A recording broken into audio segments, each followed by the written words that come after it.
Hello, कैसे हैं आप सभी। पूरा उम्मीद और विश्वास कि आप सभी स्वस्थ हैं, मस्त हैं, तंदुरुस्त हैं और जमकर जो है आप अपनी परीक्षाओं की तैयारी में लगे हुए हैं। तो आज की यह क्लास जो है क्लास 12th के जो है आर्ट्स वालों के लिए है और जिनका सब्जेक्ट है इकोनॉमिक्स, जिसे आप हिंदी में अर्थशास्त्र के नाम से जानते हैं। उसी के जो है 10 इंपॉर्टेंट क्वेश्चन जो है आज के इस क्लास में जो है आपके दिमाग में फिट करवा दिया जाएगा। अब आप कहेंगे कैसे, तो इससे पहले जो है इकोनॉमिक्स का 2 वीडियो ऑलरेडी आ चुका है, पार्ट 1 पार्ट 2, जिसमें 10-10 क्वेश्चन आपको याद भी करवा दिया गया है। आज जो है पार्ट 3 है, जिसमें 21 से लेके जो है 30 तक के प्रश्नों को जो है आपको दिमाग में फिट करवाया जाएगा। यकीन नहीं होगा, आइए सभा को शुरू करते हैं, उसके बाद बातचीत होती है। पहला जो है आज का क्वेश्चन है कि अर्थशास्त्र में पूंजी की क्या परिभाषा है, यानी इकोनॉमिक्स में पूंजी किसे कहते हैं। तो आप सुने होंगे कि कोई बिजनेस करने के लिए, कोई काम करने के लिए पहले पूंजी के यानी पैसा की आवश्यकता होता है, उसी को पूंजी कहते हैं। मालूम है, जैसे कि हमको जो है ऑनलाइन पढ़ाना है तो पहले डिजिटल बोर्ड, कैमरा, माइक खरीदने के लिए पूंजी लगाना होता है, तब पैसा लगाना होता है, उसी को पूंजी हमनी के कहते हैं। अब लिखेंगे इसको कैसे, तो अर्थव्यवस्था में पूंजी का जो है परिभाषा होता है कि पूंजी जो है मनुष्य की कमाई हुई वैसी राशि होती है जिसे मनुष्य जो है कमाने में या अपने आय को बढ़ाने में जो है मदद के रूप में उपयोग करता है। अब आप कहें फिर नहीं समझ में आया, आइए आसान भाषा में समझाते हैं। पूंजी क्या है, तब पूंजी जो है मनुष्यों की कमाई हुई एक ऐसी राशि है जो मनुष्यों को आगे बढ़ने में, मनुष्यों के पैसा को दुगुना करने में मदद करता है। बात समझ में आ गया, वेरी गुड। जैसे मान के चलिए कि हम जो हैं अभी जो है 5 रुपया डेली कमा रहे हैं, हमको जो है अगर 20 रुपया डेली कमाना होगा तो क्या करेंगे, पहले पूंजी कहीं पे लगाएंगे, बिजनेस चल जाएगा, तब 5 के जगह 20 रुपया कमाएंगे डेली। बात समझ में आया। तब पूंजी क्या होता है, तब पूंजी जो है मनुष्य अपने आय के स्रोतों को बढ़ाने के लिए, अपने को विकसित बनाने के लिए जो है उपयोग करता है। वेरी गुड, समझ में आया। नेक्स्ट क्वेश्चन है कि अर्थव्यवस्था की कोई 2 केंद्रीय समस्याओं का उल्लेख करें। माने अर्थव्यवस्था का जो है कौन कौन सी समस्या है। देखिए, अर्थव्यवस्था की 2 गो समस्या है और पहली समस्या है कि क्या उत्पादन करें। यानी अर्थव्यवस्था में जो है लोगों को पता ही नहीं चलता है कि आखिर जो है हम करें तो उत्पादन किस चीज का करें। मतलब कि आपको जो है पैसा कमाना है तो आपको पहले ये समझना होगा कि कौन सा काम शुरू करें, और काम शुरू करना ही जो है सबसे पहली कठिन समस्या है। तो ये जो है पहली समस्या है। कौन सी समस्या, तो किस चीज का जो है हम लोग उत्पादन करें। और दूसरा है कि आखिर उत्पादन करें तो कैसे करें। जैसे आपको जो है पैसा कमाना है, आपके सामने पहली समस्या कि कौन सा काम करें, दूसरी समस्या कि वो काम कैसे करेंगे, उसमें कितना लोग लगेगा, उसमें पैसा कितना लगेगा। तो ये 2 समस्या है काची के अर्थव्यवस्था के 2 केंद्रीय समस्या हैं। बातें समझ में आ रही है, बिल्कुल। तीसरा प्रश्न है उत्पादन संभावना वक्र को जो है परिभाषित करना है। आखिर जो है उत्पादन संभावना वक्र क्या है, पहले समझिए इसको।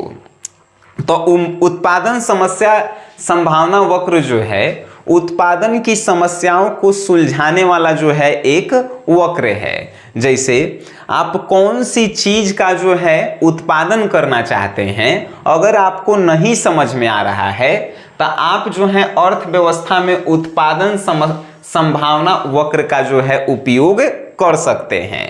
तो आपसे कोई पूछे भाई उत्पादन संभावना वक्र किसे कहते हैं, तो क्या कहेंगे, उत्पादन से संबंधित समस्याओं को दूर करने के लिए जिस वक्र का उपयोग किया जाता है उसी को कहते हैं उत्पादन संभावना वक्र। बात समझ गए, वेरी गुड। नेक्स्ट क्वेश्चन है बजट रेखा क्या है। भाई बजट रेखा क्या है, तब बजट रेखा जो है एक प्रकार का रेखा है। रेखा मतलब कोनो लड़की के नाम नहीं, रेखा मतलब कि ग्राफ में खींची गई एगो रेखा। तो ये क्या दर्शाता है कि कोई उपभोग करता मतलब कि ग्राहक, कस्टमर, ठीक है। कोई उपभोगकर्ता जो है अपने बजट का समुचित उपयोग कहां पे करता है, अगर उस रेखा को जिस रेखा से दर्शाया जाता है उसी को कहते हैं हमनी के बजट रेखा। मान के चलिए कि साल भर का जो है आप अपन जो है खर्चा निकाल लिए, ठीक है, कि साल भर में जो है हमारे घर के खर्चा, ऑफिस के खर्चा, सब कुछ खर्चा जो है साल भर के मान के चलिए 1 लाख खर्चा है। लेकिन क्या हुआ कि मई महीना में ही जो है 1 लाख रुपया आपका पूरा खत्म हो गया, ब्याह शादी हो गया, चाहे और कुछ फंक्शन हो गया, तब बजट रेखा कहाँ पे आके रुक जाएगी? मई महीना में ही आके रुक जाएगी। यानी कि बजट रेखा क्या है आपसे कोई पूछ रहा है, तो कोई उपभोगकर्ता जो है अपने बजट का जो है जहां पे समाप्ति जो है जिस रेखा से दर्शाया जाता है उसी को बजट रेखा कहते हैं। बातें समझ में आ रही है? अब आप कहेंगे कि सर हमारा सब समझ में आ रहा है, आपकी भाषा भी समझ में आ रही है, क्वेश्चन का आंसर भी समझ में आ रहा है, लेकिन अगर एक बार आपका नोट्स मिल जाता सर तो गर्दा उड़ा के एग्जाम में चलाते हैं। भाई सब कुछ मिलता है लेकिन थोड़ा सा प्रोसेस है। क्या प्रोसेस है? आपको प्ले स्टोर से एक एप्लीकेशन डाउनलोड करना होगा जिसका नाम का है SGS क्लासेस। इस ऐप को जो है आप अपने फोन में जो है डाउनलोड कर लीजिए। बातें समझ गए? डाउनलोड करने के बाद जो है इसमें रजिस्टर कर लीजिए। एगो कोर्स जो है आर्ट्स के खुल के आएगा 699 का है, एकरा में कोर्स है। अब कहेंगे सर 699 में खाली इकोनॉमिक्स पढ़े जाएं। भाई आर्ट्स में 10 गो कोर्स है, 10 के 10 जो है इसमें डालल है। खाली एगो म्यूजिक नहीं है, बाकी सब कुछ है। बात समझ में आया? म्यूजिक नहीं है, बाकी सब कुछ है। Hindi, English, psychology, sociology, economics सब कुछ है। सब के जो है ऑब्जेक्टिव है, टेस्ट सीरीज है, उसके बाद रिकॉर्डेड वीडियो लेक्चर हैं।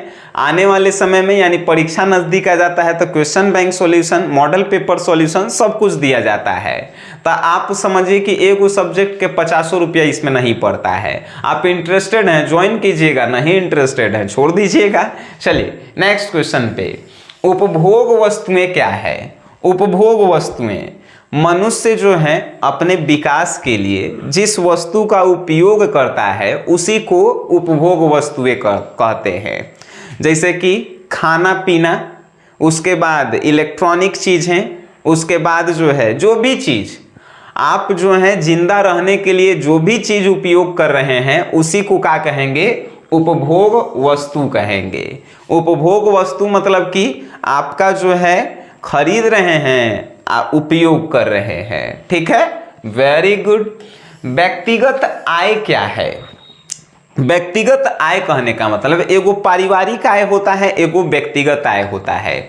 मान के चलिए कि हमनी के पूरा परिवार के सालाना इनकम जो है 1 लाख रुपया है, तो का वो व्यक्तिगत आय कहलाएगा? मेरी माँ, मेरे भाई सब मिलके जो है हमनी के साल में 1 लाख रुपया कमाते हैं, तो उसमें से जो है सिर्फ पूछा गया कि सनी सर के जो है कितना इनकम है, तो वो कहलाएगा व्यक्तिगत आय। आ खर्चा पूरा निकाल के, यानी अब समझिए परिभाषा से, किसी एक व्यक्ति का पूरे साल का खर्च निकालने के बाद जो उसके पास पैसा बचता है उसी को कहते हैं हमनी के व्यक्तिगत आय। बात समझ में आया एकदम? जैसे मान के चलिए हम जो है महीना में 10,000 रुपया कमा रहे हैं। 10,000 रुपया में जो है 1,000 रुपया जो है फैशन में बर्बाद, 1,000 रुपया जो है खाना पीना में बर्बाद, 1,000 रुपया जो है और वगैरह वगैरह 3,000 रुपया खर्चा, आ 3,000 रुपया हमार पढ़ाई पे खर्चा। 10,000 रुपया कमा रहे हैं या 3,000 ऐसे, या 3,000 पढ़ाई पे खर्चा, 6,000 खर्चा, बच कितना रहा है हमार 4,000 रुपया। तो उहे 4,000 रुपया कहलाएगा हमार व्यक्तिगत आय, मतलब कि पर्सनल आय। बात समझ गए? Very good. नेक्स्ट क्वेश्चन है कि बैंक में जमा किए गए कोषों का बैंक क्या करता है? भाई बैंक में जो आप पैसा जमा करते हैं खुला खाता में, चाहे कोई भी जो है सेविंग अकाउंट में, चाहे करेंट अकाउंट में, तो वो पैसा बैंक आखिर करती का है? तो वो पैसा जो है बैंक जो है किसी दूसरे को लोन देने में जो है लोन देने में उपयोग करती है, या जब सरकार के पास पैसा खत्म हो जाता है तो सरकार को भी जो है लोन देने में मदद करती है।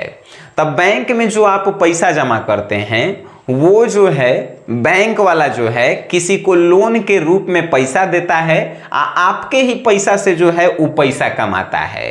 ये बात समझ में आया? कभी आप सोचे हैं कि बैंक में हमनी के 100 रुपया जमा अगर 1 साल तक कर देंगे तब बढ़ के जो है 107 रुपया या 105 रुपया हो जाता है, लेकिन वो पैसा से बैंक वाला नहीं कमैले होगा तो 150 रुपया कमैले होगा, तब जाके 100 के 105 रुपया या 7 रुपया आपको दिया है। ठीक है, समझ रहे होंगे आप लोग। नेक्स्ट क्वेश्चन है, एक पूर्णता लोचहीन मांग वक्र चित्रित करना है। एक पूर्णता लोचहीन मांग वक्र पहले है का समझिए। एक पूर्णता लोचहीन मांग होता है कि वस्तु का मूल्य जो है बढ़ रहा है, वस्तु का मांग जो है ना ही बढ़ रहा है और ना ही घट रहा है, तो उहे कहलाता है एक पूर्णता लोचहीन मांग। जैसे देखिए वस्तु का मूल्य है तो देखिए तीर का निशान ऊपर है, यानी कि वस्तु का मूल्य जो है बढ़ रहा है, लेकिन वस्तु का मांग यानी पहले 10 गो सामान बिकता था तो अब जो है 10 गो ही बिक रहा है अब वहीं हूँ। आइए यहाँ पे जो है रुका हुआ है, यहाँ पे एन हम लिख दिए, न्यूट्रल है यहाँ पे मेन बिंदु है। ठीक है, अगर ई बढ़ता, जैसे मान के चलिए पहले कोई वस्तु है जेकर दाम 10 रुपया है, 10 रुपया में जो है वो डेली वस्तु 10 गो बिक रहा है, लेकिन अब 10 रुपया से दाम बढ़ा के 11 रुपया कर दिया गया, फिर भी ये वस्तु जो है 10 गो बिक रहा है, तो उहे कहलाता है एक पूर्णता लोचहीन मांग। और फिगर जो है ठीक ऐसने होता है। ठीक है भाई, नोट्स में आपका बढ़िया से लिखल होगा। नेक्स्ट है, उत्पादनकर्ता का परिवर्ती लागत क्या है, यानी उत्पादनकर्ता जो है परिवर्ती लागत का होता है उसके बारे में बताइए। आइए समझते हैं। तो उत्पादनकर्ता जो उत्पादन बढ़ने से बढ़ता है तथा उत्पादन के घटने से घटता है उसी को जो है परिवर्ती लागत कहते हैं। जैसे कि परिवर्ती लागत समझिए, आप जो है एगो कंपनी खोलें जिसमें जो है आपका उत्पादन जो है धीरे धीरे बढ़ रहा है। अब धीरे धीरे बढ़ रहा है तो आपको जो है स्टाफ भी बढ़ाना होगा, आपको जो है ये सामान भी जो है ज़्यादा अपने यहाँ रखना होगा, तो उहे कहलाता है परिवर्ती लागत। चाहे मान के चलिए कि आप एगो कंपनी खोलें धीरे धीरे लॉस में जा रहा है, तो लॉस में जा रहा है तो आपको स्टाफ को भी निकालना होगा, सामान भी अपने यहाँ कम रखना होगा। तो ये दोनों यानी कि उत्पादन के बढ़ने से सामान का बढ़ना या मांग का बढ़ना, उत्पादन के घटने से सामान का घटना या मांग का घटना ही कहलाता है परिवर्ती लागत। बात समझ में आई? तब बोलो हाँ। ठीक है, नेक्स्ट है, किसी फर्म के औसत उत्पाद से आप क्या समझते हैं। यानी कोई फर्म है, फर्म मतलब कि कारखाना, उसके औसत उत्पाद से आप क्या समझते हैं। तो किसी फर्म के औसत उत्पाद से जो है हम यह समझते हैं कि उत्पादित की गई वस्तुओं एवं सेवाओं के साम्य को ही जो है औसत उत्पादन कहते हैं। यानी कि कुल उत्पादन में जो है घिसावट लागत को हटा या घटा देने पर औसत उत्पादन जो होता है उसी को जो है हमनी के क्या कहते हैं, फर्म के औसत उत्पाद कहते हैं। आपके जो है दिमाग में अभी गया नहीं होगा, आइए थोड़ा समझते हैं। आप जो है डेली जो है अपन कारखाना में 12 गो सामान बना रहे हैं, 12 गो सामान में से जो है 2 गो जो है डेली के डेली खराब हो जा रहा है। मान के चलिए कि कभी जो है 2 गो खराब हुआ, कभी जो है 3 गो खराब हुआ, तो कभी 1 गो खराब हुआ। जैसे एगो और एग्जाम्पल, आप जो है डेली 12 गो सामान बना रहे हैं, एक दिन 2 गो खराब हुआ, तब के गो बचा, 10 गो बचा। एक दिन जो है 1 गो खराब हुआ तो 11 गो बचा, लेकिन एक दिन जो है 3 गो खराब हुआ तो 9 गो। तो औसत निकालिएगा तो आपका सामान जो है रेगुलर 10 गो ही बच रहा है, तो उहे 10 गो कहलाएगा आपके फर्म का औसत। क्या कहलाएगा भाई? उत्पाद। बात समझ में आया? बिल्कुल समझ में आया होगा। अब बताइए, इकोनॉमिक्स के 10 गो क्वेश्चन को हमने के किए, इससे पहले भी जो है पार्ट 1 पार्ट 2 को आप देखे होंगे। कहाँ पे कौन सा क्वेश्चन जो है आपको भारी लगा या समझ में नहीं आया होगा? ये सब जो है दुनिया के सबसे आसान और बउआ वाला प्रश्न है, अब बउआ वाला सब्जेक्ट है, डिपेंड करता है कि आप किस टीचर से और कैसे पढ़ते हैं। ठीक है, तो आप एप्लीकेशन SGS क्लासेस को डाउनलोड कर लीजिए, यहाँ से नोट्स ले लीजिए, टेस्ट दीजिए, ऑब्जेक्टिव नोट्स, सब्जेक्टिव नोट्स दोनों, और उसके बाद जो है मजा कीजिए। ठीक है, आज की क्लास जो है हम लोगों की यहीं पे समाप्त होती है।